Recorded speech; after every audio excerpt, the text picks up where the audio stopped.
오늘 모신 선생님은 정영택 교수님이십니다.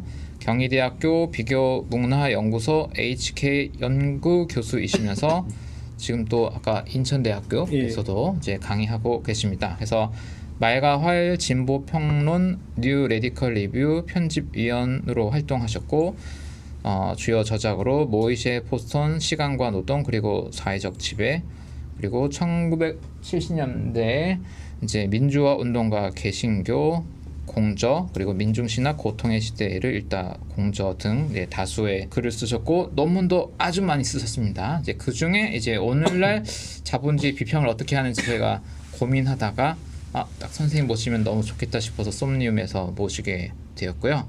그래서 오늘 미리 공유한 논문이 있습니다. 그래서 그 자료와 별개로 또 준비해 주신 자료가 있어서 선생님께 강의를 먼저 듣고 논문 이야기와 또 강의 들으면서 이제 궁금한 거 여쭤보는 방법으로 진행을 해보겠습니다. 네, 그럼 박수로 이제 시작하겠습니다. 감사합니다. 초대해 주셔서 감사합니다. 그 논문을 이제 읽자고 우리 김동환 목사님이 얘기하셔가지고 논문 읽어 오신다고 그러길래 뭐 그러면 논문을 쓴 사람이 또 논문 얘기를 또 하면 지루할 것 같아서 제가 이제 참고 자료 2개를 드렸고 발표 자료를 따로 하나 또 준비를 했습니다. 참고 자료 1이라고 보내드린 거는 이 책이 나오고 나서 낸시 프레이저의 좌파의 길이 나오고 나서 이게 이제 영어로 2020년인가 나왔어요. 코로나 시대에 나왔고 한국어로 2023년인가 나왔죠. 영어로는 2022년이 원판이네요. 벌써에서 2022년에 나왔고 한국에 2023년에 나왔는데 근데 여기 이제 앞에 보시면 서문에도 나와 있지만 많은 글들을 재활용한 거예요. 먼저 발표된 거 2010년대부터 이미 발표했던 거 뭐 보시면 1장은 2014년, 2장은 2018년, 3장은 2016년, 4장은 2021년, 뭐 이렇게 2015년. 근데 그래도 잘 이분이 이런 걸 염두에 두고 이렇게 체계적으로 논문을 써 나갔기 때문에 이 책들이 이렇게 모아져 가지고 하나 이제 논문들이 모아져서 책이 됐는데요.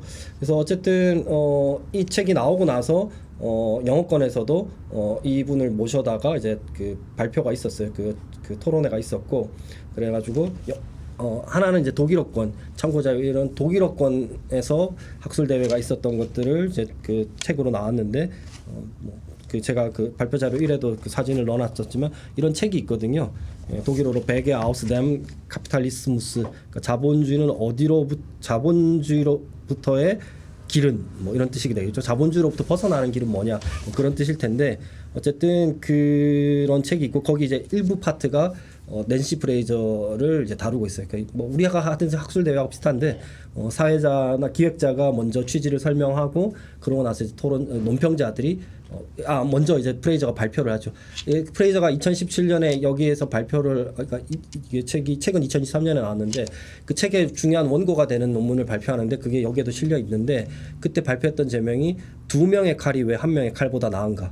칼 막스와 칼 폴라니 2명을 같이 봐야 된다라는 주장을 이제 독일학자들에게 주로 이제 마르크스를 많이 연구하는 독일학자들에게 마르크스만으로는 안 된다. 현대 사회를 분석하려면 칼 폴라니가 중요하다. 이런 얘기를 했던 게 있어요. 그리고 나서 그 기조 발제를 가지고 그 내용은 사실 이 책의 핵심 내용을 요약하고 있는 논문인데 그래서 이제 여러 학자들이 토론을 붙어서 이제 논쟁을 했었고 두 번째는 이제 이탈리아에서 나오는 그 에티카 앤 폴리틱스라고 하는 그 저널이 있는데 거기서도 똑같은 비슷한 컨셉으로 프레이저를 초대해가지고 이제 한 8명이서 토론을 하고 프레이저가 마지막에 답변을 하는 그런 그 내용을 제가 요약해드렸어요. 왜 요약했냐면 이 책이 어떤 반향을 불러일으켰고 어떤 게 논쟁이 되고 있는지.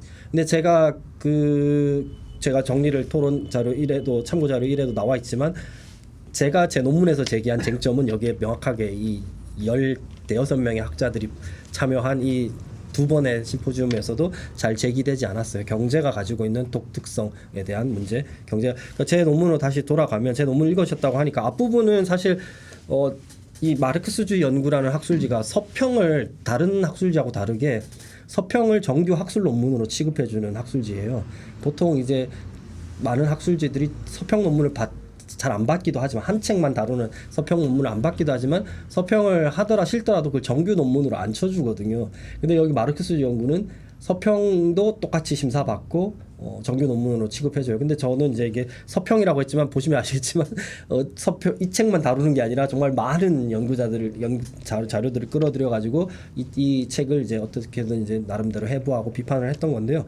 그러니까 제가 이걸 하게 된 거는 이 글을 쓰게 된 건 사실은 제가 제가 지금 하고 있는 그 모임이 있어요. 연구 모임이 금융노동연구회라고 이제 금융노동연구 F인데 저희가 이제 문화연구학회 문화경제분과로 들어가게 됐는데 그 전에 3년 동안 저희끼리 독자적으로 매월 한 번씩 모여가지고 오프라인이나 온라인으로 세미나를 했었어요. 주로 이제 오프라인으로 할 때는 필로버스에서 했었고 온라인으로 줌으로 했었는데 그 모임은 또 거슬러 올라가면 제가 관여했던 막스 코미날레 그리고 뉴 레디컬 리뷰라는 진보평론의 후신인 잡지가 있었는데 막스 코미날레는 이제 2년에 한 번씩 열리는 우리나라 이제 막스주의 연구자들이 또는 활동가들이 모여서 하는 학술 문화제가 있었어요. 지금도 뭐 학원 있는데 많이 약화됐고 제가 이제 거기 막스 코미날레 사무국장을 잠깐 했었는데 그때 막스 코미날레 한 세션으로 저희가 자산화 특집 세션을 꾸렸고 그때 마침 또 제가 편집위원으로 있었던 유레디컬 리뷰에서 자산화 특집을 했어가지고 자산화에 기고했던 필자들을 모시고 토론회를 열었고 그때 발표자로 기획자로 뭐 토론자로 참여했던 연구자 3명이 있었는데 저 빼고 2명이 있는데 저희 3명이서 이제 금융과 노동을 좀 계속 연구를 하자. 같이 공동으로 연구해보자. 같이 세미나하고 뭐 기회가 되면 공동 연구도 해보자. 이래가지고 금융노동연구회라는 모임을 꾸렸어요. 그게 2022년 7월에 첫 시작을 했는데 그때 첫 책이 마침 이 책이었어요. 그렇죠. 이게 우리나라에 나온 게 2023년이 그럼 2023년 7월에 했겠구나. 2023년 7월에 금융노동연구 F 첫 모임의 책이 이거였어요. 제가 이걸 추천했고 이걸 읽자 해가지고 그래서 이 책을 다루게 됐고 그때 제가 발제를 했었거든요. 그 발제문이 한 10장짜리가 나온 거예요. 10몇 장짜리가. 그래서 이제 동료들이 그건 논문인데 서평 논문인데 발제문이 아니라 그래가지고 제가 서평 논문 어디다 좀 재활용할 방법이 없을까 봤더니 마르크스주의 연구라는 경상대학교에서 내는 학술지가 서평을 논문으로 봤더라고요. 그래서 이제 여기다 살을 붙여가지고 이 논문을 투고했던 겁니다. 그래서 세미나로부터 시작됐어요. 이제 이런 세미나를 하면 논문 하나가 나오는 거예요. 발제를 하면. 그래서 저 딴에 이제 열심히 발제를 준비했던 게 나중에 그게 논문이 됐는데, 그래서 앞부분은 뭐 보셨겠지만 프레이저의 그 주된 논점들을 정리를 했습니다. 요약을 제 나름대로 하고 각 주를 통해서 이것과 관련된 논의들을 굉장히 많이 이제 소개를 했죠. 논문의 틀을 갖춰야 되니까. 그래서 핵심은 보셔서 아시겠지만 그 논문의 그 첫 부분에 보시면 자본주의 사회는 여기 142쪽으로 돼 있고 파일로는 3페이지에 보시면 자본주의가 뭐냐? 자본주의는 이 사람에게 자본주의는 비경제적이라 규정되지만 그 경제를 그러니까 쉽게 말해서 자본주의 그러면 우리는 보통 경제로만 생각하는데 경제 영역하고 동일시하는데 자본주의는 경제의 나머지 것들이 합쳐져 있는 거대한 사회 질서, 제도화된 사회 질서를 자본주의라 봐야 된다. 옛날엔 이걸 소셜 포메이션 뭐 이래서 사회 구성체라고 불렀는데 어쨌든 소셜 올더. 그러니까 자본주의는 경제만 가리키는 좁은 개념이 아니다. 자본주의가 굴러가려면 지금 우리나라에서도 국가에서도 보면 국가가 얼마나 많은 경제를 지원해 줍니까? 기업들을 지원하고 최근에 뭐 삼성전자의 그 엄청난 초과 수익은 국가가 어마어마하게 많은 그 면세 정책과 제도적 지원 정책을 통해서 달성된 거잖아요. 그러니까 경제라고 하는 영역은 그것만 봐도 반도체 산업 하나만 굴러갈래도 엄청나게 많은 다양한 사회적 지원들이 함께 들어와야 되는 경제 이외의 영역들이 국가 영역, 사회적 재생산 영역 그리고 삼성전자가 끌어당기는 그 엄청난 많은 에너지와 물들 이런 것들도 다 자연으로부터 온 것이니까 자연도 경제 활동이 돌아가는데 기여하고 있고 그 삼성전자 노동자들의 노동력을 재생산하려면 결국은 뭐 남성 생계 부양자 모델대로 하자면 주로 남성 노동자들이라고 치면 그 집에서 밥 해주고 빨래 해주고 밥 해주고 뭐 재워주고 애들 대신 돌봐주고 부모 돌봐주는 사람이 있어야 그 삼성전자의 노동자들의 노동력도 재생산되는 거잖아요. 재생산이 가능한 거잖아요. 그러니까 사회적 재생산 영역, 넓은 의미의 돌봄 영역이라고 하는 영역이 있어야 되고 지금 말씀드렸듯이 물과 자원들을 끌어올리려면 자연이 생태계가 존재해야 되고 또 그리고 국가가 정책적으로 지원을 해줘야 되고 여기에 이제 프레이저가 얘기하는 거 하나 더 하면 식민지가 있어야 되는데 우리는 뭐 식민지를 세운 제국주의 국가는 아니지만 서구 선진 자본주의 국가가 지금의 압도적인 다른 여전히 서구 선진 국가들이 여전히 경제적으로 앞서 나가고 있고 이 나라들은 이미 1차, 2차 산업을 넘어서서 3차 산업을 넘어서 4차 산업까지 넘어갔는데 반도체나 이런 지식 산업으로 넘어간 반면에 여전히 뭐 그 후발주자인 제3세계 국가들은 여전히 뭐 농업이나 또는 뭐 이케아 이제 아직도 공업 단계, 산업 단계에 머물러 있는 거 이런 것들은 전부 다 과거에 이미 확보한 특히 이런 반도체 산업 같은 경우에는 그 자원이 중요한데 그 반도체에 들어가는 그 수많은 그 뭐라고 하죠 그런 금속 자원 그 자원들이 필요하잖아요. 그 자원들은 어디서 올까요? 그거 다 전부 다 아프리카와 라틴 아메리카에서 추출 거대한 광산에서 채굴돼서 오거든요. 근데 그 소유가 누구냐? 거기 일하는 사람들은 거기 노동자들이지만 그 기업의 소유자들 그러니까 그 광산을 개발하고 그 개발된 것을 자신들의 것으로 독점할 수 있는 권리를 갖고 있는 사람들은 전부 다 식민지 시절에 이미 거기 자리 잡고 있는 식민지가 끝나고 나서도 여전히 소유권을 갖고 있는 석유 세계적인 석유 기업들 또 뭐가 있을까요? 철강 기업들 전부 다 그런 식으로 라틴 아메리카나 아프리카의 공장이나 채굴장 세워놓고 광산을 소유하면서 거기서 자원을 뽑아오는 거예요.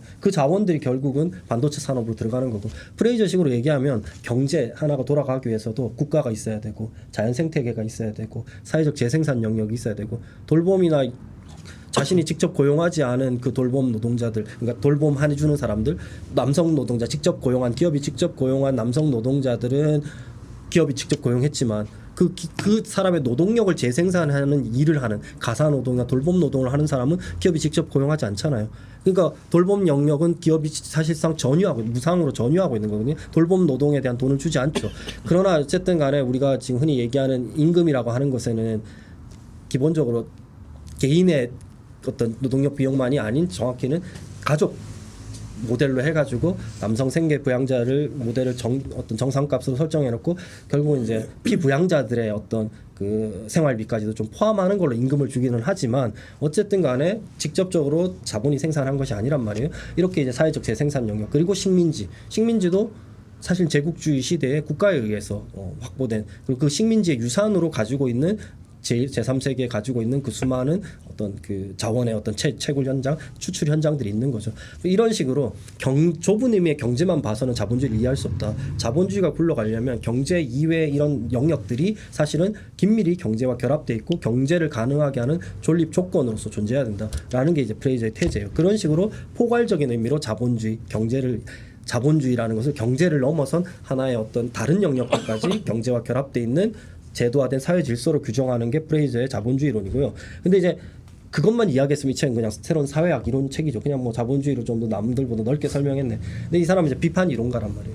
그러니까 사회를 분석하는 이유가 그 사회를 그런 사회의 잘못된 부정의한 현실을 고발하고 비판하기 위해서 연구하는 사람이란 말이에요. 비판 이론가니까 프레이저의 논점에서는 그런 자본주의 사회가 궁극적으로 자신의 경제 논리인 경제가 다른 영역들의 도움을 받아서 그 위에서 경제가 작동하는 건데 경제가 자기가 발 딛고 서 있는 그 조건이 되는 그 일종의 토대가 되는 사회재생산, 자연생태계, 국가, 식민지 같은 영역들을 경제가 계속 발전하는 과정에서 경제의 발전 논리의 핵심은 이윤 증식이잖아요. 돈은 돈을 계속 벌어야 되니까 자본이 계속 팽창하고 운동하는 과정에서 자기가 서 있는 그 존립 조건을 자기가 스스로 무너뜨린다는 거예요. 경제가 발전하는 과정에서 경제를 가능하게 하는 자연 생태계를 계속 파괴하고 국가의 영역을 자꾸 경제가 침범해서 국가를 일종의 경제의 하수인으로 만들어버리고 또는 하버마스식으로 얘기하면 체계 영역 그러니까 체계의 논리가 자본의 논리가 생활 세계를 식민화해버리고 국가나 민주주의나 이런 것들을 민주주의를 위기에 빠뜨려버리고 또 뭐가 있을까요? 사회재생산 돌봄 영역도 모든 것들을 돌봄 영역으로 침투하면서 일종의 확장하는 과정에서 돌봄과 계속 충돌을 일으킨다는 거. 돌봄도 상품화하고 기업화하려고 하고 금융화하려고 하고 그런 이제 논리로 이 사람이 설명하는. 그래서 우로보노스 이제 원서 표지가 제가 그 참고자료 1에 이제 실어놨지만 원서의 표지가 참 좋아요. 그게 참 되게 설득력 있게 돼 있거든요. 원서의 표지가 그림이에요. 이게 무슨 그림이냐면 자기 꼬리를 먹고 있는 뱀. 그게 신화에 나오는 우로보스라는 뱀이에요. 이게 자꾸 자기 꼬리를 잡아먹거든요. 얘가 자기 꼬리를 잡아먹으면 결국은 이제 자기가 자기를 죽이는 자해하는 거잖아요. 그러니까 자본주의 경제가 그런 논리라는 거예요. 자본주의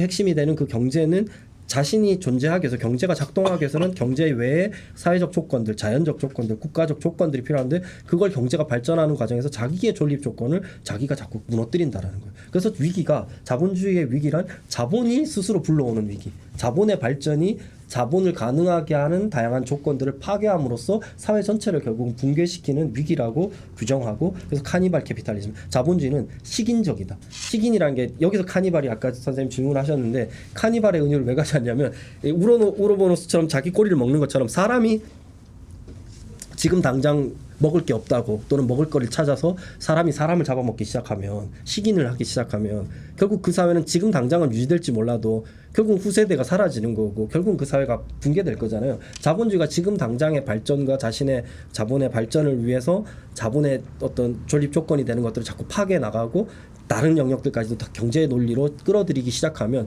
결국은 나만 아는 게 없게 되고 결국은 자본 자신도 사라지게 돼요. 왜냐하면 자본이 그 위에 서 있는 건데, 자본은 홀로 존재할 수 없고 생태계를 착취해야 되고 사회적 재생산 영역을 착취해야 되고 국가의 지원을 받아야 되고 식민지가 있기 때문에 지금 이 서구 선진 자본주의가 가능한 건데, 그걸 다 파괴해버리면 결국은 자본주의는 무너진다는 거예요. 근데 이게 무너지면 지만 무너지면 좋겠지만 여기 얽혀 들어가 있는 우리 수많은 우리 보통 사람들까지 다 같이 죽는 거예요. 그러니까 이게 참 비판이론은 되게 뭐랄까 그냥 멜랑콜리한 결론이죠.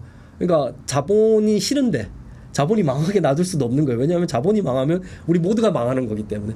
비판이론은 그런 진단을 하면서, 그래서 비판이론은 외재적 비판이 아닌 겁니다. 바깥에서 비판하는 게 아니라 이 안으로 들어와 있으면서 이 안에서 함께 얽혀 있는 상태에서 내재적 비판을 수행할 수밖에 없는. 그래서 낸시 프레이저는 비판이론가이기 때문에 이런 사회 분석을 통해서 자본주의의 이 위기를 어떤 방식으로든 우리가 모두 망하는 결론으로 가지 않고 살릴 수 있는 방법을 찾자고 사회주의를 대안으로 제시한 겁니다. 근데 제가 이제 좀 질문하고 싶었던 건, 여기서 이제 논문에서 이론적으로 제기했던 건, 경제와 나머지 관계들을 설명하는 그 설명 방식은 굉장히 탁월한데 경제가 가지고 있는 어떤 그 비대칭성, 이게 이제 이것도 역시 폴라니 연구를 했던 그 도이치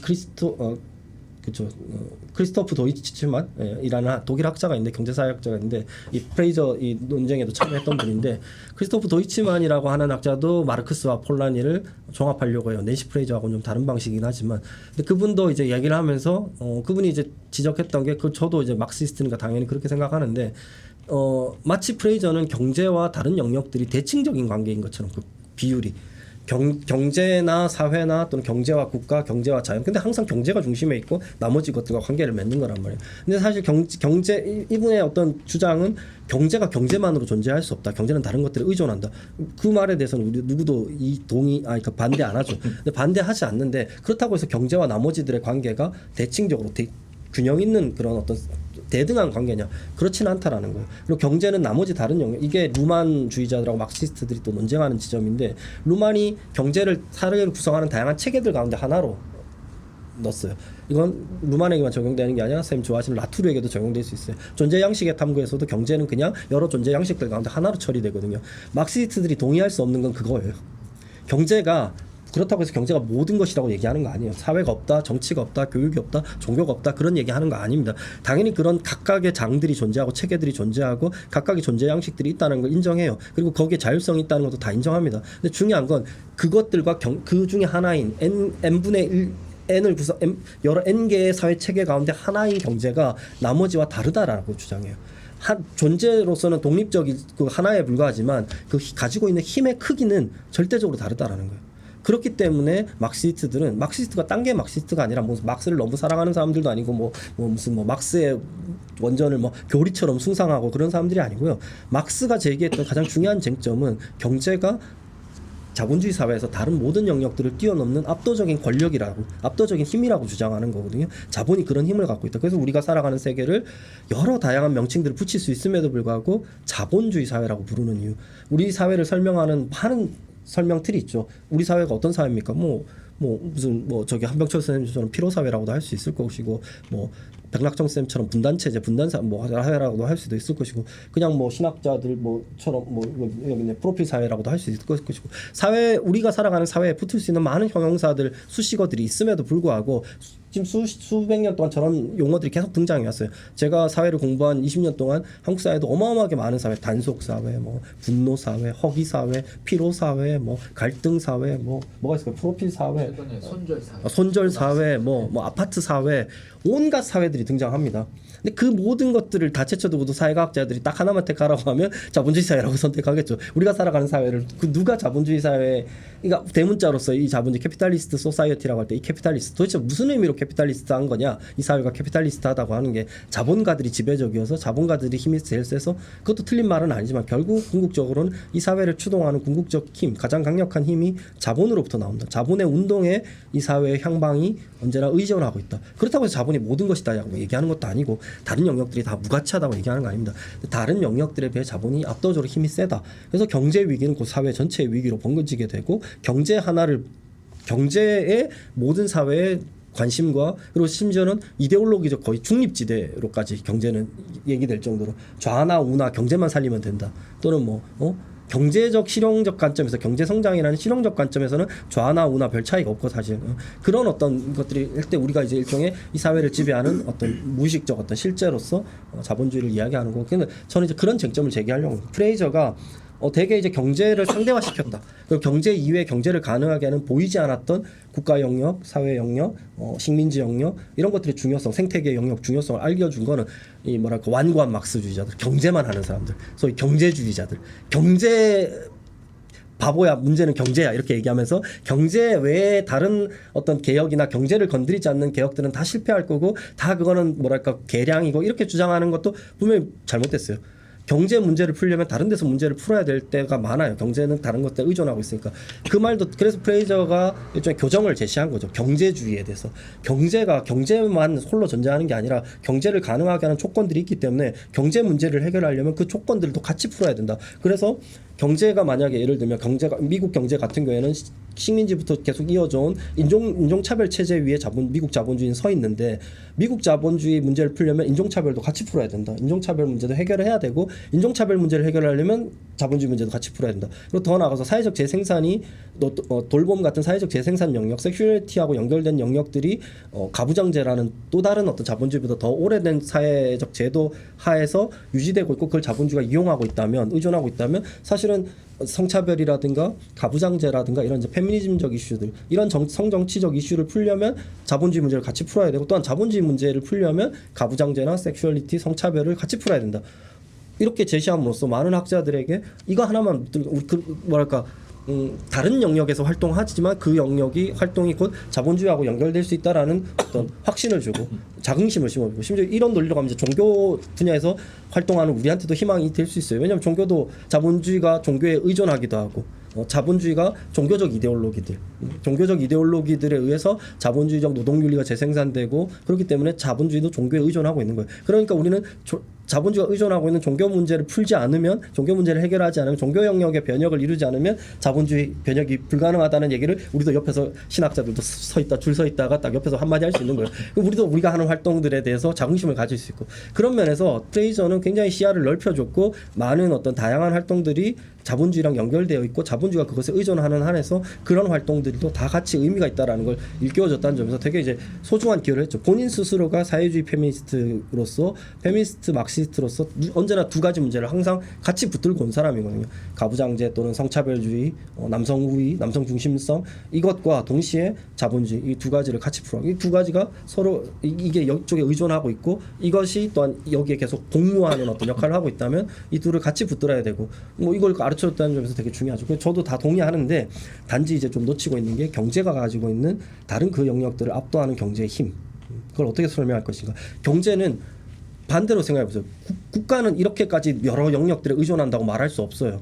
또는 생태계가 그렇다고 역으로 비바꿔서 설명은 불가능하다. 오로지 경제만이 이런 설명의 어떤 설명의 대상이 될 수 있는 거죠. 그 얘기 자체가 경제가 다르다라는 거예요. 경제가 뭔가 다른 무언가를 가지고 있고, 근데 프레이저의 이야기에서는 경제가 다른 것들을 의존하고 있다는 얘기만 계속 반복되지, 경제가 가지고 있는 그러니까 착근돼 있다는, 그러니까 이게 폴라니식으로 풀면 폴라니를 가져와서 하는 얘기입니다. 경제가 의존하고 있다는 얘기는 딴 게 아니라 경제가 다른 영역들에 파묻혀 있다. 엠베디드 돼 있다라는 거예요. 근데 한편으로 폴라니는 그것만 얘기한 사람이 아니라 19세기 자유시장 경제의 등장 발전과 더불어서 경제는 풀려나 버렸다. 뿌리 뽑혀버렸다. 사회에 착근돼 있었던, 사회에 깊이 파묻혀 있었던 경제가 사회로부터 뿌리 뽑혀져 나갔다. 이걸 탈착근이라고 하는데 디스엠베드 됐다라는 걸 폴라니는 계속해서 강조하거든요. 근데 그게 이제 제가 토론 자료 2에서 정리해드렸던 건데, 종교 이제 그 기독인 연대에서 강의하면서 그런 얘기를 했던 건데, 그 부분이 마르크스와 폴라니를 종합하게 하겠다고 하는 프레이저에게는 약하다는 거예요. 경제가 독립돼 버린 현상, 탈착근된 현상. 경제가 폴라니 분명히 원래 19세기까지는 그렇게 있었던 경제가 자유시장 경제 논리와 함께 경제 자기조절 능력 덕분에 경제는 다른 사회로부터 완전히 독립된 어떤 뿌리 뽑혀져 나갔는데, 그걸 다시 사회로 다시 다시 사회로 가져오자. 사회에 깊이 사회에 보호받, 사회에 관리되고 통제되는 대상으로 경제를 다시 가져와야 된다라는 이제 논리인데, 그 이야기의 전제가 되는 경제가 벗어나 버렸다, 도망쳤다, 자유로워졌다라는 걸 프레이저는 별로 제가 볼 때는 좀 명확하게 강조하지 않는다라는 쟁점을 제가 이제 이 논문에서 제기한 겁니다. 그래서 이게 이제 마르크스 연구 이제 심사하셨던 분들은 뭐 재밌다. 그리고 마르크스주의자들의 입장에서는 들어보면 평소 그렇게까지 정확하게 얘기는 안 했지만 들어보면 맞는 말일 수밖에 없잖아요. 막시스트가 왜 막시스트이겠습니까? 막시스트들이라고 해서 다른 영역들이 없다고 얘기하는 것도 아니고, 그렇다고 해서 경제만 뭐 정말 중요하다 이렇게 얘기하는 게 아니라 경제와 다른 영역들이 갖고 있는 힘의 비대칭성 문제. 우리가 지금 당장 생각해 보십시오. 그냥 개인의 삶에서도 다른 거 다 필요하죠. 운동도 필요하고 종교 생활도 필요하고 시민권 필요하고 다 필요한데, 정말 정색하고 개인적으로 한번 얘기해 봅시다. 밥벌이 수단 없고 생계 수단 없으면, 경제적인 활동이 안 되면 나머지 활동들이 아무리 의미가 있죠. 뭐 버틸 수는 있겠죠, 어느 정도. 근데 과연 지속 가능하냐는 거예요. 우리 삶에서 제일 1차적인 게 다 있죠. 취미도 있고 우리의 다양한 삶의 취향들, 활동들 다 있습니다. 그거 없이는 못 살죠. 우리가 오로지 직업인으로만 사는 거 아니잖아요. 노동자로만 사는 거 아니죠. 다 인정합니다. 근데 깨놓고 얘기해서 다른 거는 잠시 미뤄둘 수 있어도 독립한 성인이, 적어도 성인이 어디서부터 뭐 지원받는 게 아닌 이상 경제 활동이 안 되면, 경제적 생계 보장이 안 이루어지면 나머지 활동들을 할 수 있나요? 그러니까 그거 똑같은 거예요. 사실 우리 사회가 경제가 안 돌아가고 경제가 멈추면, 경제가 작동하지 않으면 나머지 것들은 다 그런 정도의 경제가 압도적 위상을 갖고 있다라는 걸 강조해야 되는데, 그렇게 함으로써 나머지 것들과의 의존 관계든 뭐 프레이저가 얘기하는 상호 의존 관계든 뭐 이런 관계들을 이제 풀어 나가는 설명력을 가져야 되는데, 그냥 단순히 경제가 다른 것에 의존하고 있으니까 다른 것들이 중요하다 이렇게 얘기하는 건 안 된다는 거예요. 의존이라는 것 말은 마치 약간 착시를 일으킬 수 있다는 거예요. 경제와 나머지 관계가 대등한 것처럼. 근데 저는 그걸 계속 집요하게 쟁점을 건 겁니다. 그래서 저는 이 논문을 쓸 때까지만 해도 역시 프레이저는 아직 리카르디안이다, 막시스트라기보다는 분배를 우선시하는 좌파 리카르디안이다 이런 생각을 했었고, 그 문제 제기를 했던 겁니다. 근데 이제 제가 오늘 이제 발표 좀 나누고 싶었던 이야기는 그거 아니고, 이제 발표문으로 돌아가면 논문 이야기를 하는데 30분을 썼습니다. 죄송합니다. 이제 남은 건 발표 자료 이야기를 해봅시다. 논문 하나도 안 읽고 그냥 제가 생각나는 대로 설명해드리는, 이런 취지로 썼다라는 거예요. 이런 취지고 이런 문제의식. 착근된 탈착근성. 경제는 분명히 다른 영역의 이론적으로는 그렇죠. 경제가 지금도 경제가 돌아가려면 수많은 국가적 정책과 사회적 제도들과 다양한 영역들의 지지 없이는 경제는 안 돌아가요. 경제는 분명히 사회에 착근돼 있어요. 근데 그럼에도 불구하고 왜 다른 영역들은 탈착근되어 있다라는 그 가상 현상이 일어나지 않는데, 왜 경제는 어느 날 보면 경제는 마치 자율적인 것처럼, 독립적인 것처럼, 통제 불가능한 것처럼, 경제는 못 건드리는 것처럼, 지금 삼성전자 그 초과 이득을 분배를 둘러싸고 아무도 함부로 건드리지를 못해요. 왜? 저러다가 반도체 불경기 올까봐, 뭐 경쟁력 상실할까봐. 그러니까 경제는 뭔가 우리들 사람들의 손에 넘어가 있는. 지금 공장을 지금 파업하겠다고 하니까 지금 온 사회가 다 들고 일어나서 막 지금 하는 이유가, 반도체 시장 경쟁은 하루라도 멈추면, 공장을 멈추면 엄청난 손실로 돌아오게 되고 경쟁력 상실로 잊어진다. 이미 겪어보지 않았지만 이미 그렇다라는 그 어떤 사람들 머릿속을 지배하는 어떤 도그마처럼 자리 잡고 있는 거예요. 그때의 경제는 분명히 경제가, 방금 전까지 경제가 삼성전자의 초과 이익은 전부 다 사회적 지원과 그 수많은 다양한 다른 영역들의 희생과 지원 덕분에 가능했다고 그렇게 얘기해놓고, 공장을 하루라도 멈추면 안 된다, 통제 불가능해진다. 그 경제는 그렇게 말해놓고 또 동시에 경제는 통제 불가능하고 반도체 시장은 우리가 마음대로 할 수 없고 경제 영역은 우리가 할 수 없기 때문에 지금 아무것도 하면 안 된다. 이게 모순이 계속 작동하는 거예요. 경제는 마치 다른 영역들에 의존하고 있는 것처럼 얘기해놓고 또 마찬가지로 경제는 건드리면 안 되고 경제는 다른 영역들이 건드리거나 침범했다가는 큰일 나는 것처럼 그러니까 이런 식의 이제 모순이 계속 다른 영역들은 그런 게 없어요. 우리 국가가 없는 상태로 정부 수반 없는 상태로 60일을 지냈는데도 아무 문제 없었어요. 아시겠지만 대통령 탄핵되고 다시 대통령 될 때까지 6개월 동안 이 나라에 대통령이 없었잖아요. 근데 뭐 큰 문제 있었나요? 뭐 있었어요? 별일 없었어요. 아무 일 없이 그냥 잘 돌아갔어요. 국회는 국회 일하고 그냥 알아서 공무원들은 공무원들 일하고. 근데 이제 삼성 반도체 아니 대한민국 정부도 멈추는데도 6개월 동안 아무 문제 없었는데 외교 문제도 있고 뭐 이렇겠다지만 별 문제 없이 넘어갔는데 삼성전자 반도체 공장이 하루 멈추면 안 된다고 지금 저렇게 난리를 치는 거예요. 근데 실제로 그런 효과가 있기 때문에 그런 효과를 낳고 경제가 가지고 있는 그런 어떤 독특성이 있는 거예요. 다른 영역들은 분명히 다르다는 거예요. 정부는 대통령은 없어도 6개월 동안 돌아가도 아무 문제 없는데 6개월 동안 대통령 없어도 나라는 잘만 돌아가지만 삼성전자 반도체 공장은 하루만 멈춰도 큰일 난다라는 이 문제의식, 이 두려움, 이 사회적 공포, 이 불안 이런 것들을 어떻게 설명할 거예요? 다른 영역들은 그런 거 없습니다. 뉴진스가 2년 동안 활동 안 해도 살아가는 아무 시간 없어요. 대중문화형. 제가 뉴진스를 너무 좋아하거든요. 뉴진스 너무 좋아하는데 뉴진스 2년 동안 활동 안 하는데 뉴진스 팬들은 뉴진스가 활동 안 하면 막 세상이 끝날 것 같고 그렇겠지만 안타깝게도 그분들 다 그런 건 아니겠지만 뉴진스를 대체하는 새로운 매력적인 아이돌들이 계속 나오기 때문에 사람들 금방 잊어요. 그렇지 않나요, 선생님? 아닌가요? 저는 그랬어요. 참 죄송한데 자 굳이 농담을 하자면 그렇고 그러니까 경제 영역이 가지고 있는 어떤 독특성, 어떤 자본주의 사회에서 차지하고 있는 어떤 모순적인 성격이 있습니다. 이중성. 착근돼 있지만 탈착근돼 있는 거예요. 분명히 뿌리 박혀 있고 다른 영역들 뿌리 박혀 있지만 그것은 마치 뿌리 뽑혀져 나가 있는 자유로운 영역인 것처럼 표상되고 이거 지금 말하는 것처럼 통제 불가능한 것. 자유롭다는 건 통제 불가능하다는 뜻이니까 통제가 불가능한 것처럼 표상되는 이것을 어떻게 설명할 것인가. 왜 자본주의에 대해서 경제는 그런 독특한 어떤 위상을 차지하고 있는가. 다른 영역들과 다르게. 그걸 이제 프레이저가 더 집요하게 물었어야 된다라고 제가 이제 비판을 했던 겁니다.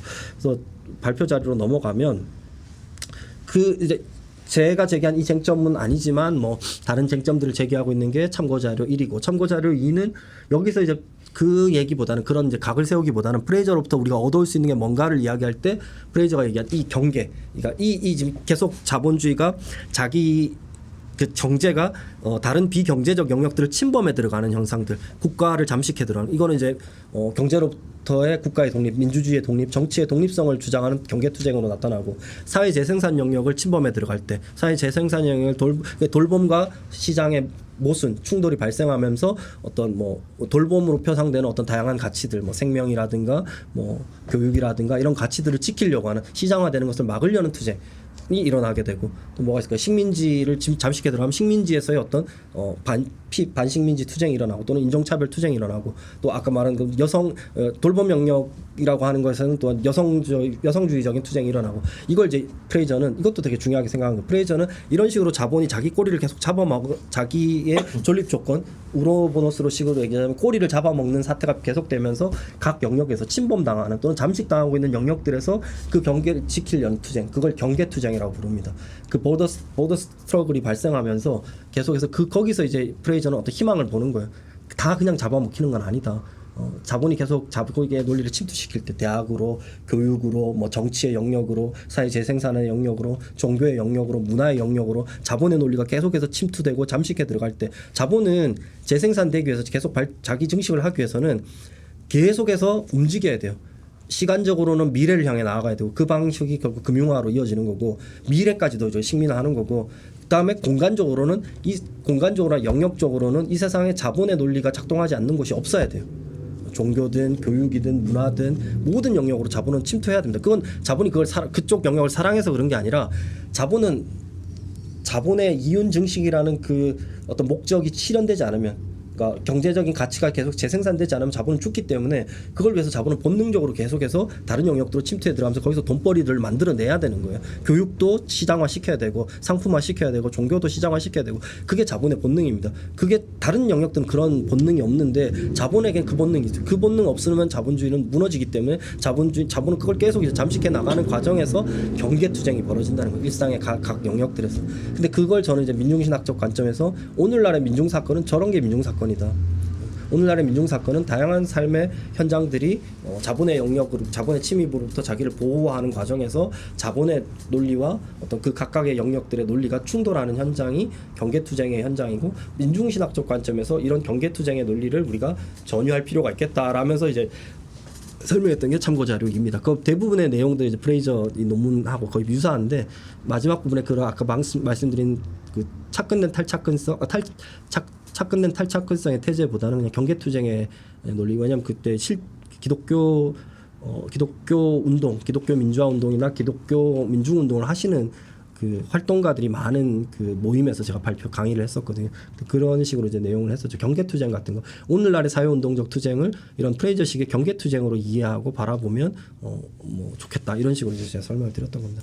그래서 오늘 발표 자료는 이제 그런 거보다는 발표 자료 선생님 받으셨군요. 예, 보면 그 발표 자료라고 되어 있는 가치 포획의 정치 경제학, 현대 자본주의에서 추출, 수탈 그리고 탈취의 자동 분석인데요. 프레이저가 여기 보면 우리 한글판에도 보면 50페이지부터 나오는 게 50몇 페이지부터 나오는 게 착취에서 투쟁으로 착취에서 수탈로라는 태제가 그렇죠. 착취에서 수탈로. 프레이저도 수탈이라는 개념을 많이 씁니다. 그러니까 영어로는 이제 exploitation하고 expropriation은 수탈. 뭐 무슨 구별이 있겠냐 싶은데 막수주의에 익숙하지 않으면 이게 영어로 보나 한글로 보나 다 그 말이거든요. 착취나 수탈이나 추출이나 전유나 다 비슷할 텐데 이제 막수주의를 공부하는 입장에서는 이제 이 다 구별되는 개념들입니다. 근데 제가 이걸 좀 설명드리려고 했던 겁니다. 현대 자본주의 체제 내에서 가치, 그러니까 화폐적 가치, 그러니까 화폐적인 어떤 가치가 창출되고 그게 이제 상품성이 있는 거죠. 화폐적 가치나 또는 금융적 가치가 창출되고 전유되는, 그러니까 이것이 화폐 상품의 논리로 자본의 논리로 옮겨지는 것, 그걸 전유된다라고 쓰는데 그건 이제 어프로프리에이션이 이제 전유고, 이 전유되는 방식이 근본적인 구조적 변화를 갖고 있다는 가설은 오늘날 이제 비판적 정치 경제학 및 사회 이론의 가장 중요한 화두 중 하나입니다. 그게 뭐냐하면 전통적인 자본주의 착취 논리는 자본주의에서 작동하는 가치 포획의 논리는 자본가가 생산 수단을 소유하고 이중적으로 자유로운 임금 노동자의 노동력을 구매해서, 그러니까 노동자를 채용해서 고용해서 그들이 생산 과정에서 만들어낸 가치 중 노동력의 재생산 비용을 초과하는 노동력의 재생산 비용을 임금으로 줍니다. 인건비로 주는 겁니다. 인건비 주고 남는 부분이 자본이 가져가는 잉여가치예요. 그러니까 근데 이것만 가지고도 노동력의 딱 재생산 비용만 지불하고도 자본은 엄청나게 많은 돈을 버는 거예요. 근데 그 노동자가 생산한 상품을 자본이 팔고 그 판매된 수익금의 일부를 노동자에게 줘야죠. 임금으로. 그 임금 비용은 어떻게 책정되냐면 아시겠지만 우리나라에서 최저임금은 지금 최저임금이 10,000원 조금 넘었잖아요. 1인당 최저임금. 최저임금도 기준으로 쓰지만 정규직 같은 경우는 최저임금보다는 최저 생계비를 줘요. 4인 가족 기준으로. 그 얘기는 그 한 임금의 기준이, 인건비의 기준이 한 사람의 노동력이 재생산되는 데 필요한 사회적 재생산 비용을 책정해서 주는 거거든요. 그러니까 쉽게 말해서 일당 시급 10,000원은 시급 10,000원이 8시간이 되면 하루 일당이 80,000원이 되잖아요. 그 80,000원의 비용은 그 80,000원 가지고 만약에 일당이 80,000원을 치면 그 일당 80,000원을 받아가지고 밥도 먹고 월세도 내고 전기세도 내고 교통비도 하고도 다시 노동 현장에 나올 수 있게 해주는 돈이에요. 그게 막수주의에서 보는 임금의 가격 결정 논리입니다. 그러니까 노동력 재생산 비용이라는 거, 쉽게 말해서 노동력을 재충전해서 다음날 아무 문제 없이 출근할 수 있게 만들어주는 비용이 인건비로 책정된다는 겁니다. 그래서 한 사회의 인건비는 결국 막수주의에서는 한 사회에서 인건비 책정 기준은 그 사회의 생필품 가격 의 비례예요. 생필품 가격이 오르면 인건비도 오르는 거고 낮아지면 인건비도 낮아지는 거예요. 이런 방식으로 이제 인건비가 책정되는 건데 막수주의에서는 그렇게 임금을 지급하고도 상품을 팔았을 때 자본가가 훨씬 많은 돈을 남는다라는 거예요. 임금을 지급하고도 기술 개발하고 공장에 뭐 임대료 내고 기계 임대료 내고 공장 땅값 임대료 내고도 남는 돈이 있다라고 보는 거예요. 그걸 잉여가치라고 부릅니다. 이게 축적이 되면 이윤이 되는 겁니다. 자본주의는 바로 이 잉여가치의 몫을 늘려나가야 돼요. 잉여가치의 몫을 늘려나가야 계속해서 자본이 순환하고 재생산되기 때문에 인건비가 오르는 거는 굉장히 점진적으로 오르지만, 그리고 나아가서 사실 이 전체 비율에서 보면 전체 총 이윤 비율에서 잉여가치하고 인건비, 노동력의 사용가치 비용은 굉장히 이제 비율이 계속 차이가 엄청 커진다는 거죠. 자본이 발전할수록 인건비가 오르는 규모는 굉장히 점진적이고 조금씩 오르지만 잉여 가치는 어마어마하게 늘어나 이윤이 커지기 때문에 이윤에 비해서 그래서 삼성전자 같은 경우도 초과이익이 지금 논쟁이 되는 게 삼성전자가 달성한 초과이익 300조 인건비 다 지급하고도 어마어마하게 남는 그 엄청난 이윤이 있는 거죠. 이제 이런 걸 이야기하는 거고요. 근데 막스주의는 어쨌든 착취는 주로 이렇게 작동한다고 봤어요. 노동자를 고용하고 노동자에게 노동력의 사용 가치 비용, 노동력을 쓰는 비용을 지불하고도 나머지 남는 그 막대한 양을 잉여 가치. 자본주의는 주로 이런 식으로 경제 발전, 가치를 축적해 나간다, 자본을 축적해 나간다고 봤었어요. 근데 오늘날 자본주의가 변했다고 보는 거예요. 자본의 축적 논리가 이런 식으로 노동을 고용해서 노동자에게서 생산된 상품을 판매하고 노동자에게 노동력을 재생산할 비용만 필요 노동 시간만 지급하고 나머지 잉여 노동 시간을 막대하게 챙겨 나가는 이게 전통적인 착취의 논리입니다. 이게 마르크스주의에서 얘기하는 착취거든요. 착취는 무슨 학대하거나 갑질하거나 이런 걸 얘기하는 게 아니고 기계적인 비율에서 과학적 수학적 비율에서 초과 잉여 가치의 몫이 점점 커지는 데 비해서 인건비는 점진적으로 상승함으로써 나중에 가면 처음에는 전체 이윤에서 뭐 인건비가 5, 그다음에 자본이 가져가는 잉여 가치가 5라고 쳤으면 나중에 가면 인건비는 1이고 자본이 가져가는 잉여 가치는 9가 된다는 거예요. 근데 인건비 입장에서는 노동자 입장에서 인건비가 조금씩 오르기 때문에 이게 착취당한다고 생각 안 하는 거예요. 근데 사실 전체 규모에서 보면 노동자의 몫이 점점 전체 비율 구성에서 작아지는 거예요. 자본이 가져가는 비율이 훨씬 커지게 되는 거예요. 이걸 막스는 착취라고 부른 겁니다. 근데 우리는 이제 임금만 오르면 착취당한다고 생각 안 하죠. 임금이 오르니까 나 임금 올랐으니까 나 착취 안 당했구나 이렇게 생각하지만 막스주의적 관점에서는 임금 오르는 게 중요한 게 아니고 이 전체 비율이 어떻게 변하는가가 중요한데 이게 이제 커지는 것이 이제 착취당하는 겁니다. 근데 전통적으로 자본은 이런 식의 이제 산업자본주의 모델을 중심으로 해서 산업자본주의는 이런 식으로 상품을 팔고 그 상품으로부터 잉여가치를 노동자에게 일정 부분만 주고 많은 잉여가치를 확보하면서 자본이 증식해 나가는 방식을 택했어요. 근데 오늘날 자본주의 지금 예를 들면 S&P 500이라는 게 있어요. 기업의 가치 구성. 그러니까 기업 500대 세계에서 제일 주식시장에서 제일 높은 가치 평가를 받는 500대 기업을 조사해 보면 그 500대 기업 중에 무려 90%에 육박하는 90%에 가까운 기업들이 물건 생산하는 기업들이 아니에요. 상품 판매하는 기업이 아니에요. 지금 당장 여러분들 떠올리시는 기업들 뭐가 있나요? 세계에서 주식시장에서 가장 높은 평가를 받는 기업들. 애플은 제조업체라 치지만 애플의 돈도 거기서 오는 게 아니에요. 주된 수익은. 애플의 주된 수익은 지식 재산, 독점에서 오거든요. 브랜드 가치에서 오는. 애플, 윈도우, 마이크로소프트, 아마존, 페이스북, 구글이 대표적이죠. 물건을 팔아서 생산하는 삼성전자나 현대자동차나 도요타는 S&P 500 기업 가운데 일단 주식시장에서 일단 20위권에도 못 들어가 있고 1위부터 20위권을 채우고 있는 기업들은 전부 다 이런 경제학적 용어로 무형 자산을 생산하는 기업들이에요. 무형 자산은 지식, 브랜드, 그다음에 특허 이런 걸로 돈을 버는 기업들입니다. 그리고 주로 서비스 기업들 그리고 플랫폼 기업들입니다. 근데 이런 기업들이 막대한 수익을 올리고 있어요. 근데 그 기업들은 물건을 파는 기업들이 아니란 말이에요. 그럼 뭘로 수익을 얻습니까? 그 기업들이 지금 우리가 구글이나 아마존이나 뭐가 있을까요? 아마존이나 애플이나 이런 기업들 쓰지만 애플에서 파는 물건은 삼성전자에 비하면 숫자도 훨씬 적고 근데 실제로 애플이 돈을 받는 방식은 이 어플 마켓, 앱 마켓에서 실제로 구독 형태로 앱을 판매하는 방식으로. 그러니까 여기서 이제 구독이라고 하는 우리가 이제 구독 다들 하고 계시잖아요. 구글이나 아마존이나 이런 모든 서비스들은 대부분 다 구독 경제 형식을 택하거든요. 구독은 아시겠지만 그 물건을 내가 소유하는 게 아니잖아요. 지금 기계도 사실 거의 이 핸드폰도 거의 사실상 우리 빌려 쓰는 게 됐잖아요. 2년 쓰고 어떻게 합니까? 약정 끝나면 반납하고 또 새 폰으로 갈아치우잖아요. 이거 계속 안 갖고 있잖아요. 대부분. 그건 사실상 엄밀하게는 우리는 이걸 다 거의 다 빌려 쓰고 있는 거예요. 그 약정 조건으로 2년 후에 반납한다는 조건으로 가격을 싸게 할인받았고 쓰고 2년 지나면 핸드폰 회사에서 연락 오죠. 빨리 바꾸라고. 다음 모델 나왔다고. 그럼 가서 냉큼 가가지고 다음 모델로 바꾸고 오잖아요. 우리는 이걸 샀다고 생각하고 내 소유라고 생각하지만 실제로 이 물건을 뜯어서 보는 사람 아무도 없고 이 물건을 내 마음대로 해체하는 사람 아무도 없어요. 자기 물건인 것처럼. 사실상 이 물건은 빌려 쓰는 거예요. 이 경제가 소위 말하는 자산 경제로 이동한 거예요. 상품은 내 거잖아요. 내가 사면 내 겁니다. 내 마음대로 찢어버려도 되고 내가 다시 해도 되고 아무 상관없어요. 근데 자산은 빌려 쓰는 겁니다. 그리고 기업들은 지금 빌려주는 형태로 돈을 벌고 있는 거예요. 그러니까 이걸 이제 상품하고 자산의 차이가 여기서 발생하는데 자산은 빌려 쓰는 거고 상품은 진짜 말 그대로 팔아서 주는 겁니다.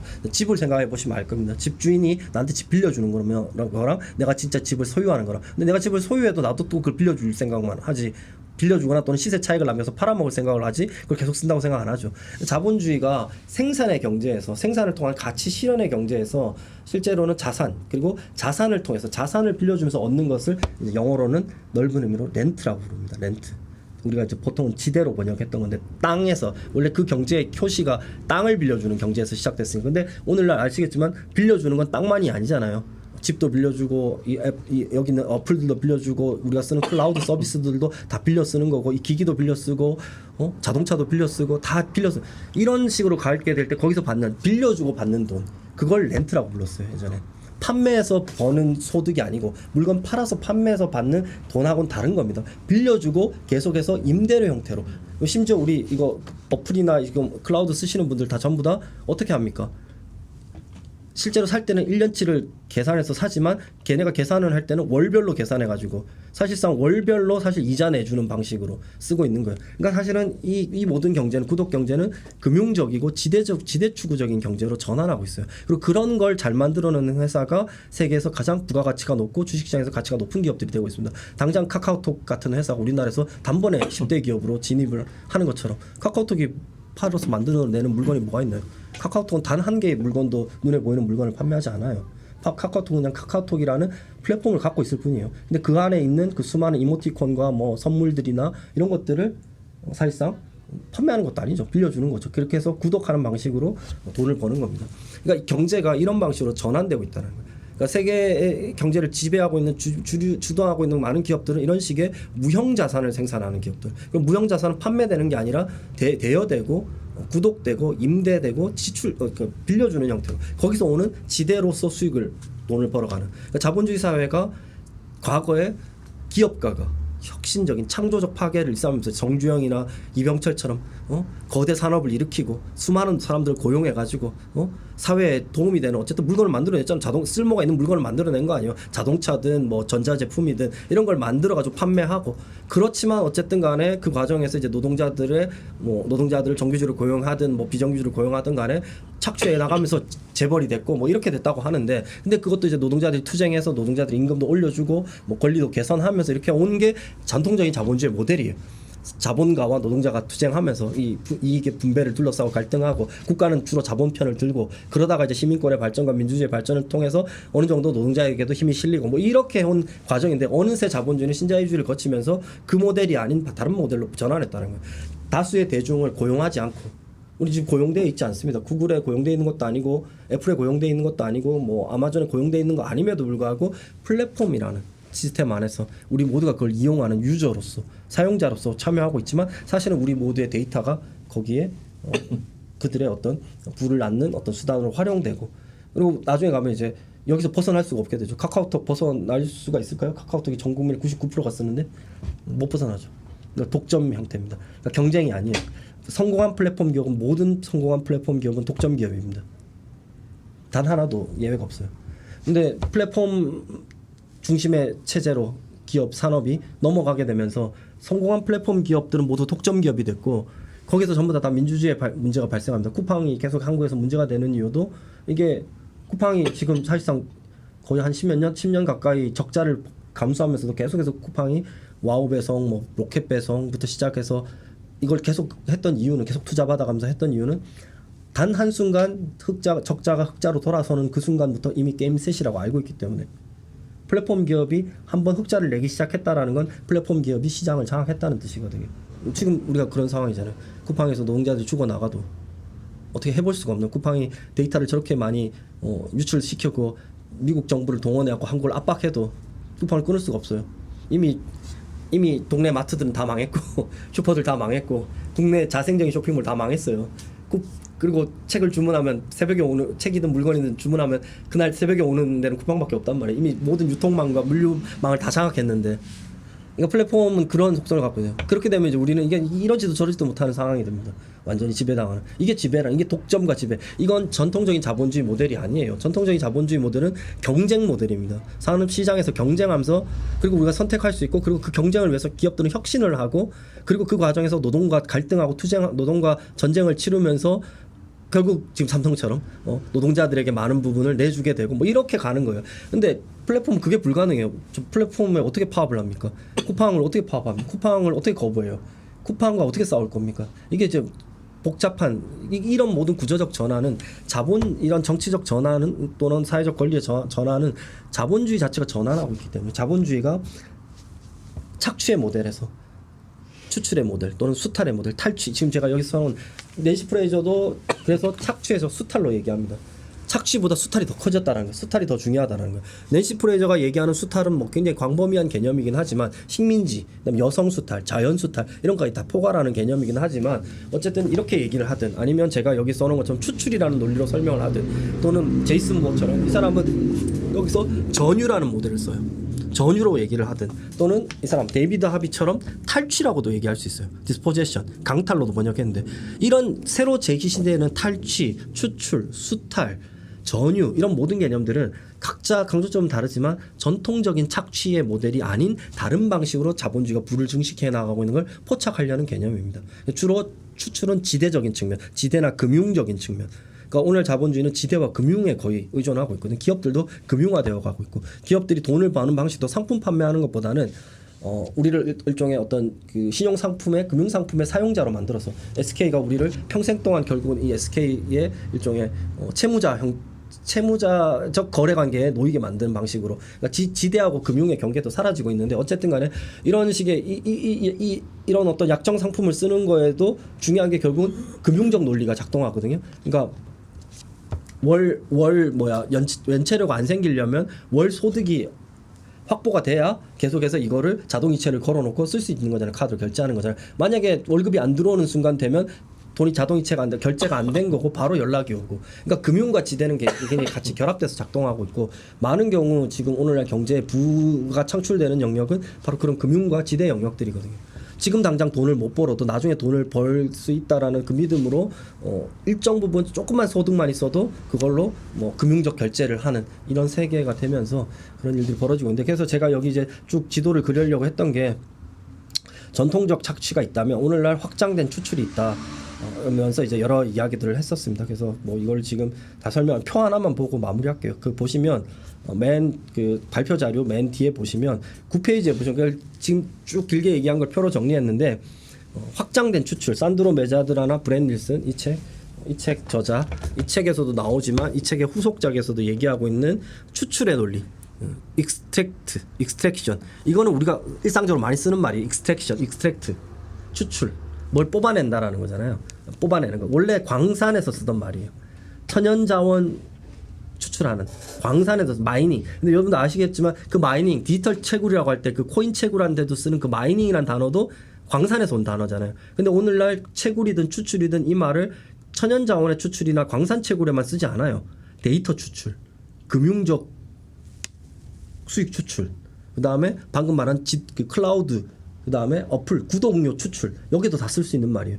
그래서 오늘날 추출은 광산 추출만이 아닌 금융, 지대, 뭐 여기 지금 나와 있지만 데이터 마이닝, 바이오 경제, 도시 공간, 사회적 협력 다양한 영역들로 이 추출의 논리가 확장되고 있습니다. 그러니까 천연 자원을 뽑아가지고 추출해가지고 그걸 개발해가지고 뭐 다시 팔아먹는 이 논리보다 이 논리가 이 동일한 논리가 데이터 추출.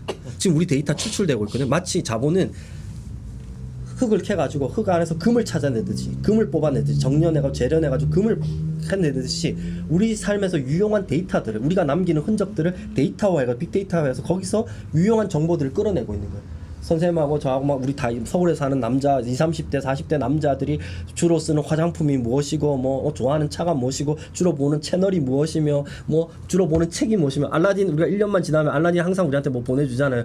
올해 1년에 뭐 내가 본 기록 그 다음에 뭐 내 나이 때 누가 제일 많이 산 책 많이 본 책 걔네가 지금 우리 고객 정보를 가지고 우리가 사고 있는 주문 기록 가지고 뭘 하는 겁니까 계속 그리고 내가 본 책 페이지 내가 좋아하는 분야의 관심 분야의 책이 기가 막히게 나한테 바로바로 알려주잖아요. 그럼 계속 내가 주로 구매하는 책들의 김동완 쌤 같은 경우는 아마 쌤이 좋아하시는 이런 종교학이나 사회학 책들을 계속 구매하고 있으니까 알라딘에서 많이 구매하면 알라딘이 이제 계속 그런 책이 나올 때마다 계속 맨 먼저 보여주고 사게 만들 거 아니에요.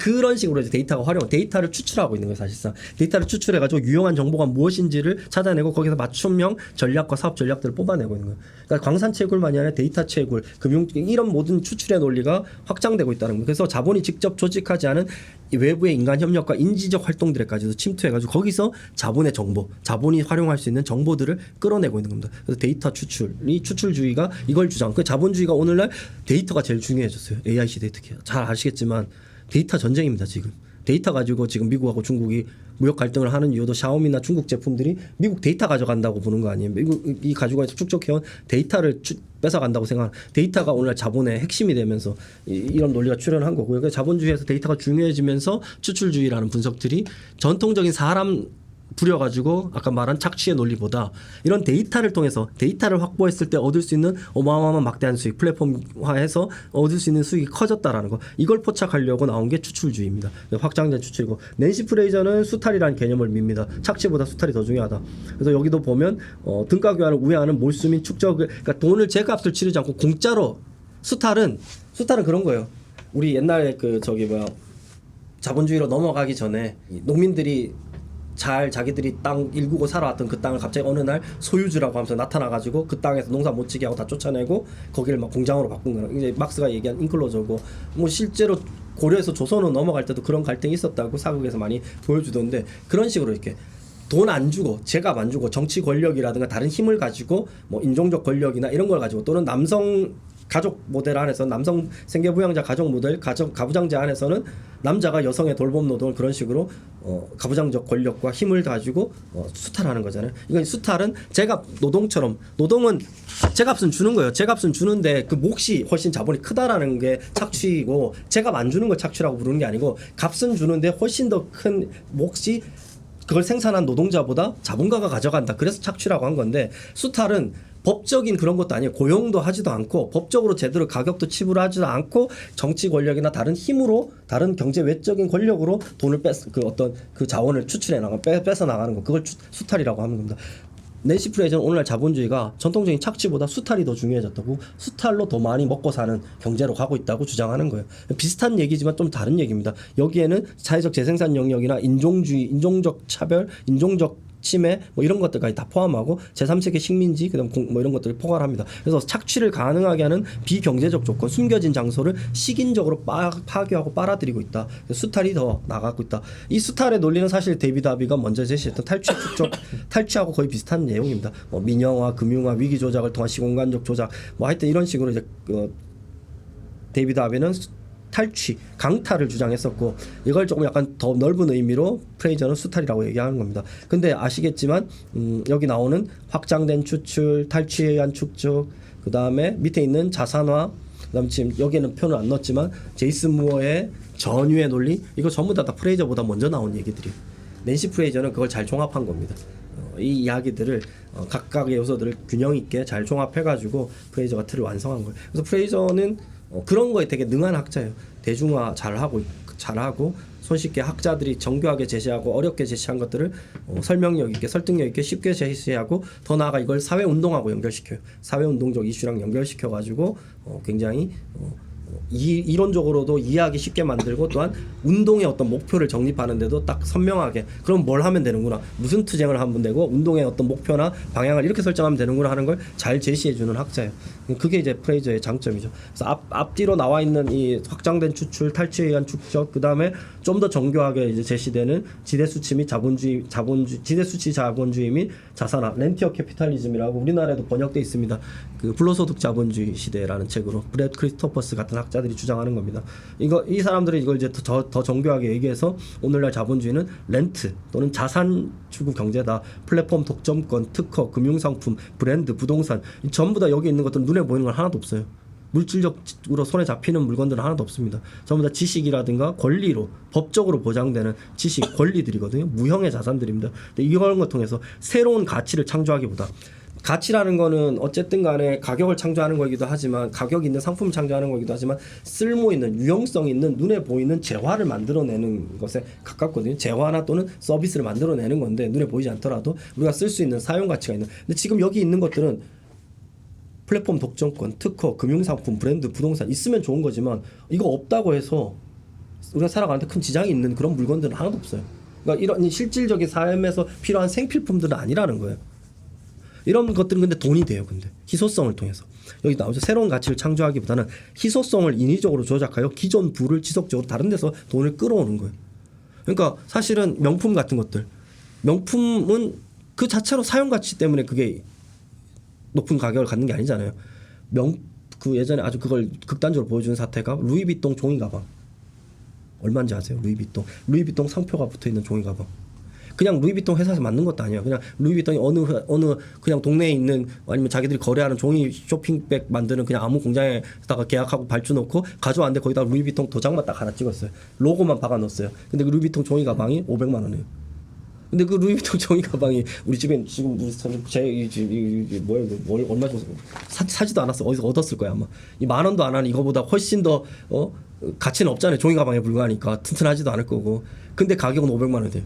그게 자본주의 세계라는 거예요. 근데 이런 세계들은 그런 물건들은 사실 그 물건이 쓸모로 따지면 얘보다 한참 쓸모 없잖아요. 그 우리 집에서 쓰는 그냥 상표도 없는 그냥 시장 바구니보다도 더 쓸모가 없단 말이에요. 근데 그건 사용 가치나 쓸모로 가치가 생기는 게 아니잖아요. 그냥 단 하나 루이비통이라는 마크 하나 덕분에. 근데 그 돈은 어디서 와요? 루이비통. 근데 그 루이비통을 그렇게 잘 팔리니까 옆에 있는 어떤 동네 가게 아저씨가 가만히 갑자기 거기다가 오늘부터 우리 집 종이 가방도 루이비통 마크 우리가 붙여갖고 팔아보자 이래 할 수 없단 말이에요. 그럼 루이비통에서 당장 루이비통이나 저기 뭐 버버리나 이런 회사들이 계속 전 세계를 상대로 그걸 벌이고 있잖아요. 상표권 분쟁을. 조금만 지들하고 비슷해도 막 예를 들면 라코스테가 크로코다일이 먼저 나왔대요. 한국에서 먼저 나왔는데 라코스테가 쓰지 말라고 계속해서 하고 버버리가 국내에 있는 그런 체크 무늬들 다 세상에 존재하는 체크무늬는 다 버버리가 상품권 소송을 벌인대요. 그래야 희소성을 유지하니까 걔네들. 그러니까 이런 식으로 돈을 버는 경제. 이거는 상품 팔아서 버는 경제하고는 다르다라는 거예요. 분명히. 그리고 더 나아가서 이제 실질적으로 사회적 쓸모가 확대되고 그런 것도 아니에요. 그냥 희소성에 의해서 그냥 실제적인 사회적 쓸모보다는 그것을 가짐으로 해서 얻는 어떤 희소적 가치 때문에 그게 존재하는 그런 영역들. 근데 그런 영역들이 돈을 훨씬 더 잘 벌고 더 많은 부를 창출하고 자본주의가 근데 그 방향으로 가고 있다라는 거예요. 모두를 위해서 쓸모 있는. 옛날에 정말 그 삼성전자나 삼성 이병철이나 정주영 회장 같은 그런 혁신적 기업가들은 경제 보국의 논리로 경제로 나라를 애국하겠다는 논리로 우리나라에 필요한 막 경제인으로서 막 우리나라에도 자동차를 우리 손으로 만들어야겠어. 우리 국민들이 한국차를 쓰게 해야겠어. 우리 국민들이 일본 TV만 보는 게 아니라 우리 손으로 만든 TV를 봐야겠어. 이런 막 뭐라고 해야 되나 이런 열정 가지고 정치인하고 의기투합해가지고 우리도 우리 물건을 막 기술 막 몰래 막 빼와가지고 막 해가지고 만들고 그런 거 아니라는 거예요. 오늘날 자본주의는 그런 식으로 돈 버는 기업가들은 그런 식의 생각을 하지 않는다라는 거예요. 그런 식으로 어떤 사회적인 발전과 함께 가는 방식의 부의 창출이 아닌 지대의 추출. 그러니까 이미 획득된 어떤 부로부터 뭔가를 뽑아내는 방식으로 가고 있다는 겁니다. 그래서 그걸 제가 지도를 그려드리면 그래서 프레이저의 이야기가 어떤 면에서는 좀 상대화 시켜 드리려고 했던 거예요. 프레이저의 이야기는 이런 이제 다른 경쟁하는 이론가들의 추출주의를 대표하는 이론 또는 이제 전유를 대표하는 생태 마르크스주의, 그다음에 신제국주의, 가장 마르크스주의의 본 어떤 뭐랄까 기존 전통에 입각한 이 지리학자 하비의 탈취에 의한 축적 논리, 이런 논리들 위에 서 있는 논리예요. 그런 논리들을 좀 더 정교하게 다듬고 여기에 그동안 대부분 다 남성학자들이니까 이 사람들 다 남성들이란 말이에요. 남성학자들이니까 사실 놓치고 있는 사회적 재생산의 영역들, 돌봄 영역, 젠더 영역 이런 것들을 좀 많이 강화하고, 그리고 또 이제 미국 학자들이 미국이나 유럽 선진국 학자들이다 보니까 놓치고 있는 어떤 뭐랄까 제국주의적인 침략, 여전히 지금도 계속되고 있는 식민적인, 그러니까 제국주의도 끝났고 식민주의도 끝난 것 같지만 식민지도 끝난 것 같지만 끝나지 않았거든요. 석유나 이 자원 개발, 지금도 그래서 러시아와 우크라이나 계속 전쟁하고 미국이 계속 이란이나 이런 데를 건드리고, 최근에 뭐 베네수엘라 대통령이었나요? 납치해가지고 미국이 그런 일들 벌이는 이유는 제국주의 때 확보한 식민지 시절에 확보한 그 자원들의 계속되는 독점권을 유지하기 위해서 여전히 전쟁이 용인되고 제국주의적 침략이 유지되고 있어요. 그러니까 프레이저는 그걸 또 보여줬어요. 현대 자본주의가 1세기 미국이든 유럽 자본주의든 일본 자본주의든 간에 그런 자본주의들이 사실은 전간기 전쟁 이전 1945년 이전에 확보했던 제국주의 시대에 막 확보했던 그때는 힘이 규범이었던 시대니까 유엔도 없고 뭐 무슨 지금처럼 뭐 미국 화폐 단일 체제도 아니었기 때문에 막 서로 경쟁하던 그 시대에는 막 법도 규범도 없고 힘으로 그냥 다 식민 지배하면서 확보. 근데 그때 식민지 시절에 확보해 놓은 그 1차 산업들의 그 독점 사용권 또는 독점 그 지배권이 계속해서 지금 자본주의 2020년대 자본주의가 굴러가는데도 기본적인 어떤 그 축적의 토대가 된 거예요. 막스식으로 하면 시초 축적이죠. 그때 이룩한 거죠. 근데 이 얘기는 제가 교회 설명할 때도 아마 홍윤수 쌤 들어서 이해하실 수 있을 텐데 이 시초 축적의 논리를 저는 이제 한국 그 보수 개신교에도 적용해가지고 해방 때 1945년 해방될 때 미군정에 의해서 일본 식민지 시절에 일본 종교들이 한국에 많이 진출해 있었어요. 일본 최대 종교 중에 하나인 천리교, 그다음에 일본 불교, 일본 신도 불교 이런 것들이 가지고 있었던 그 종교 건물들이 있었어요. 근데 그게 이제 적의 재산이 됐고 일본이 패망하면서 그거 다 놔두고 그냥 쫓겨났잖아요. 그냥 나갔단 말이에요. 그 자리를 미군정이 남한 경우에 미군정이 차지했잖아요. 미군정이 근데 그거를 마음대로 나눠준 거 아실 겁니다. 종교학 하시면 아마 이거 마음대로 나눠줬던 거. 근데 미군정이 그걸 불교계 재산은 불교한테 주고 이런 게 아니에요. 미국하고 가까웠던 영어를 잘하는 우리 한경직 목사님이나 김재준 목사님이 바로 달려와가지고 확보했던 게 저기 어디야 영락교회는 천리교 영락교회 천리교 그 건물 그대로 확보한 거고 저기 경동교회랑 기장의 서울 성남교회도 천리교 다 건물들이에요. 그러니까 적산불화받은 거예요. 한국 교회는 서울만 그런 게 아니에요. 전국 각지에 수많은 사찰이나 신도 또는 뭐 천리교 관련 재산들이 대부분 교회로 넘어갔어요. 교회가 많이 확보했었어요. 그러니까 1945년에 해방 이후에 한국 종교 시장에서 교회는 이미 본격적인 게임을 시작하기 전에 이미 본원적 축적을 달성한 거예요. 이걸 이제 막스쇼 시초 축적이라고 하거든요. 한국 자본주의가 시작되기 전에 한국 자본주의 아직 시작 안 했잖아요. 1945년에 식민지가 망하면서 다 끝났어요. 일단 새로 시작해야 되는 상황이었어요. 근데 이 어수선한 상황에서 자본주의로 넘어가는 식민지에서 자본주의로 넘어가는 그 상황에 개신교는 그때 이미 많은 재산을 확보하고 시작한 거예요.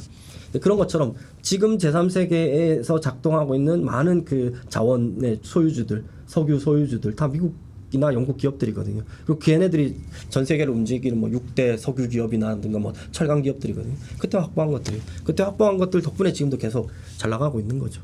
그런 논리들을 이제 또 프레이저가 보여줬고 그런 면에서 이제 프레이저는 지금 오늘날 자본주의 경제가 어떤 면에서는 자본주의 경제를 가능하게 하는 여러 조건들을 그 토대들을 보여줌으로써 자본주의 경제를 공략할 수 있는 자본주의를 바꿀 수 있는데 되게 공략할 수 있는 그 어떤 기둥들을 자본주의가 그 위에 서 있으니까 그 맨날 위에 건물만 건드리는 게 아니라 밑에 걔가 토대하고 있는 걸 건드려야 그 건물을 무너뜨릴 수 있겠구나라는 어떤 중요한 어떤 암시를 준 거죠. 그리고 근데 더 나아가서 비판 유론가로서 그 건물이 너무 하중이 커지면서 자꾸 지가 서 있는 그 토대 기둥을 무너뜨리려고 하고 있다. 근데 그 문제는 그 안에 우리가 있다는 거죠. 그래서 우리도 같이 죽을 수 있다. 그래서 자본주의를 바꾸려면 이 토대도 강화하면서 동시에 이 자본이 계속 팽창하는 것도 막아야 하는 뭐 그런 어떤 전략, 그런 방향성을 제시함으로써 비판 이론과 다운 어떤 자본주의 비판의 어떤 시각을 열어준 거죠. 그런 걸 이제 근데 이걸 꼭 프레이저만 이렇게 얘기하는 게 아니라 비슷한 논리로 다른 학자들도 이야기하는데 프레이저가 좀 더 이제 명확하게 얘기했다라는 걸 제가 설명드린 겁니다. 그래서 그게 이제 발표 자료의 내용입니다. 주로. 그래서 뭐 글을 읽는 것보다는 그냥 말로 최대한 설명드렸습니다. 제 말씀을 설명을 이제 이해하시고 한번 글을 읽어보시면 글들이 이해가 될 겁니다. 천천히 읽으시면 됩니다. 이 세 편은 오늘 다 읽으려고 보내드린 게 아니고 그냥 참고하시라고 보내드렸습니다. 여기까지 일단 할게요. 네. 8분 있다가 8시 50분 괜찮으십니까? 그러면 네, 8시 50분에 뵙겠습니다. 잠깐 쉬는 시간 갖겠습니다.